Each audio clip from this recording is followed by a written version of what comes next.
Saludos amigos de Metro Puerto Rico, continuamos con la serie de entrevistas alrededor de todo el ciclo de noticias ocurriendo en Puerto Rico. Tenemos con nosotros a la directora del Centro de Periodismo Investigativo, Carla Minet, porque han regresado a los tribunales nuevamente con unos casos de acceso a información. Saludos Carla, bienvenida. Hola, muy buenas tardes, Ayola, a ti y a tu público. Gracias por invitarnos. Cómo no. Carla, en esta ocasión la acción legal para requerir información pública es específicamente sobre el Departamento de Educación, pero por lo que estaba viendo recoge distintas peticiones. Si nos puedes hablar un poco. Sí, es casi una docena de peticiones que se han venido acumulando desde el mes de diciembre prácticamente. Inicialmente hay peticiones muy puntuales, por ejemplo, sobre las querellas de incidentes de violencia que se registran dentro del sistema público de enseñanza, que no están y no han estado disponibles por los últimos 6 meses. Y luego entonces con la llegada de los, también hay un grupo de peticiones que tienen que ver con informaciones sobre el proceso de recuperación de las escuelas públicas, como por ejemplo las inspecciones que se hicieron después del huracán María y cuál fue el resultado de ellas. Solamente 500 y pico de esas inspecciones se han hecho disponibles en internet, pero otras 1000 y pico siguen sin estar disponibles. También hay información pedida sobre cómo se han estado utilizando los fondos de recuperación dentro del sistema público de enseñanza, cuántos se han recibido, cómo se han utilizado, sobre la devolución de fondos federales por parte del departamento en los últimos 3 años. Es decir, que hay peticiones que no tienen que ver ni con los terremotos ni con el COVID, sino que están más relacionadas con cosas que habían pasado antes y que no se han atendido. En otros renglones, ya después del terremoto, se empezaron a pedir informaciones más puntuales sobre las inspecciones que han estado llegando y cuál es el plan que se va a hacer con las escuelas del sur de Puerto Rico. Un plan que todavía no conocemos sobre unos incidentes que pasaron en enero prácticamente. Y ya entonces con la llegada del COVID se le dio seguimiento a las peticiones y se añadieron unas adicionales que tampoco se han atendido, como es el caso de los usuarios únicos del portal, los portales que tiene el Departamento de Educación para la educación en línea y que verdaderamente se ha estado proyectando, que han estado funcionando y no se nos ha dicho cuántos usuarios únicos hay y otros detalles que nos permitirían comprender mejor realmente qué es lo que está pasando con la educación de los niños en este periodo del COVID. Carla, en estas instancias no se ha dado ningún tipo de información o les dan información parcial o simplemente no responden.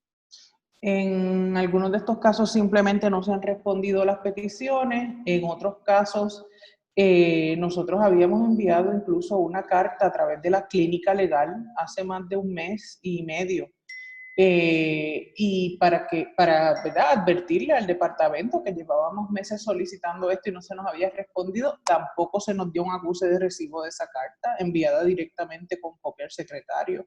Así es que ha habido de todo. Hay unas cosas que nos han dicho, estamos trabajando con ellos y nunca las han entregado, y otras cosas a las que simplemente no nos han dado acuse de recibo. La experiencia de nosotros en Metro con el Departamento de Educación no ha sido muy diferente, pero muchas veces nos dicen que están muy ocupados en algún asunto y que pues en algún punto lo procesarán. ¿Ustedes le han dado algún tipo de excusa de por qué es que no les contestan? ¿O en mute y no contestan nada? No, exacto, sencillamente no dan acuse, no contestan o se da un genérico, estamos trabajando con eso, pero nunca se nos envía nada. Obviamente nosotros hacemos una parte de este tracto por escrito de manera formal y que conste un récord, ¿verdad? Y un tracto, pero además de eso se le envían mensajes de texto, llamadas telefónicas, otras cosas pues que son más informales, pero que también son gestiones de seguimiento y que a este punto no dieron resultado. Una pregunta, bueno, por ahí mismo iba la pregunta, si lo han solicitado también por escrito, observando entonces que como hay unas nuevas leyes de acceso a información, no vaya a ser que, ¿verdad?, les estén aplicando esas leyes y digan que en algún punto no se cumplió con algún requerimiento. ¿Cómo ha sido el proceso? No, bueno, nosotros precisamente porque hemos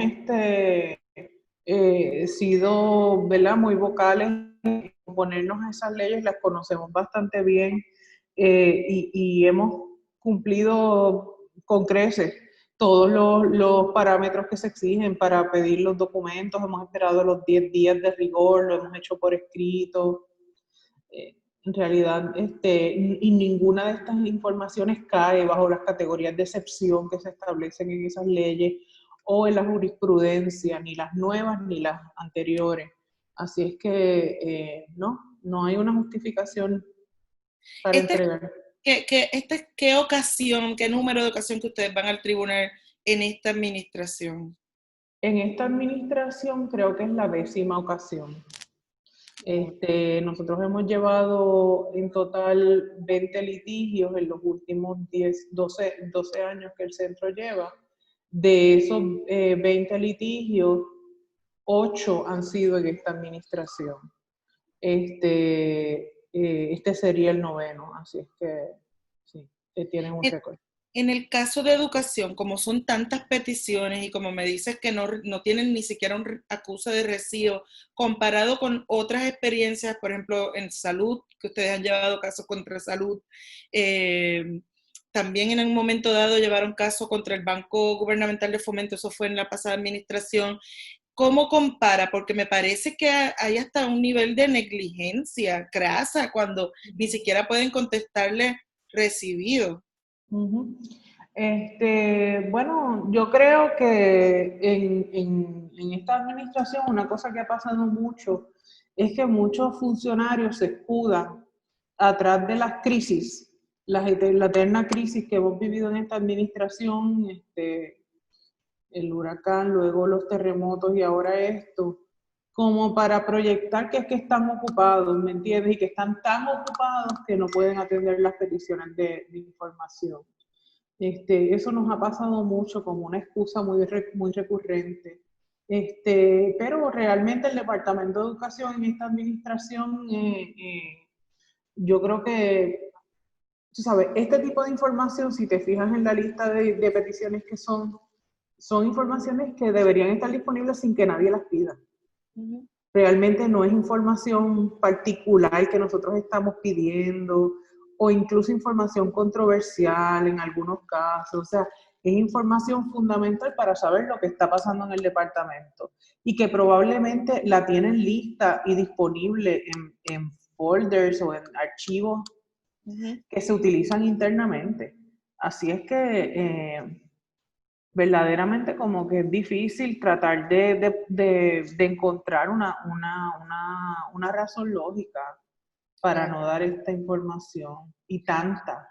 Sí. Carla, quiero aprovechar que te tengo en esta entrevista y hoy ocurrió un incidente a nivel de lo que es el ejercicio de la prensa a nivel mundial, el caso del arresto de un reportero en vivo en Minnesota, en las protestas. Es increíble, quería tu reacción a esa situación que el mundo entero vio esta mañana. Sí, pues mira, qué decirte, aparte de ¿verdad? De uno tratar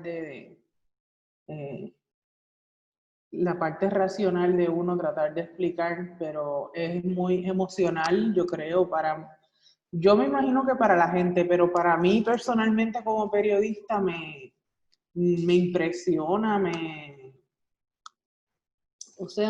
afecta, ¿verdad? Ver cómo cuando una cosa así pasa, en vivo, uno verlo, la verdad es que es tan chocante y tan triste.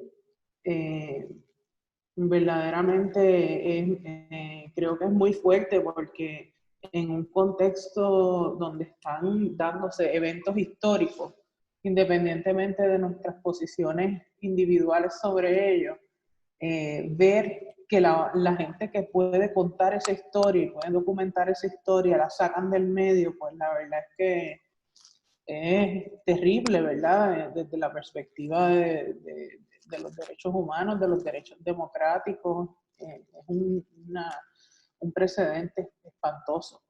Sí. También quería pedirte una reacción. Acá en Puerto Rico, la ACLU radicó también una demanda impugnando una ley que es supuestamente para luchar contra las noticias falsas en medio de la pandemia. Se está planteando que en realidad pues, es bastante arbitraria y que afecta el trabajo de los periodistas en Puerto Rico. ¿Cómo ustedes se han evaluado esa legislación, ese curso de acción legal? ¿Cuál sería su posición? Sí, bueno, nosotros definitivamente tenemos una postura en contra de los fake news. Los fake news son un problema para las instituciones y los medios noticiosos de todo el mundo, en la medida en que afectan la credibilidad que la gente pone en la información que lee y consume. Así es que los fake news son un problema real. Ahora bien, que el gobierno de Puerto Rico quiera utilizar esta coyuntura particular para penalizar, más allá de los fake news, penalizar a individuos que ejerzan su libertad de expresión y la libertad de prensa, ahí, ¿verdad? Es cruzar un puente largo. Así es que a nosotros nos parece que sí, que es inconstitucional esa ley que se aprobó, que debería eliminarse en este contexto y prospectivamente, ¿verdad? Así es que apoyamos ese esfuerzo y a la misma vez apoyamos todos los esfuerzos para controlar y limitar los fake news de una forma con parámetros, ¿verdad?, más razonables, como puede ser el filtro de noticias, el buscar la procedencia de las noticias o el identificar las noticias que son falsas y sacarlas de circulación, es decir, buscar mecanismos que sean mucho más razonables y que no laceren los derechos que tiene la gente a expresarse en contra del gobierno o expresarse de forma crítica al gobierno, que es lo que trata de hacer esta legislación. Sí. Retornando a la acción legal que acaban de erradicar el CPI, es un recurso que es extraordinario. Vamos a ver, podemos esperar que se mueva rápido su atención. Sí, mira, se radicó ayer en la tarde y ya anoche la jueza fue asignado a la sala de la jueza Laura Celis Roque Arroyo y ella estableció 10 días para que el secretario de Educación conteste por qué, si por alguna razón no están en posición de entregar los documentos que se solicitan. Así es que esperamos que esta semana, no, la siguiente, ya tengamos, ¿verdad? O antes, porque lo pueden hacer antes, tengamos una respuesta del Departamento de Educación y nos movamos a una etapa de entrega de documentos.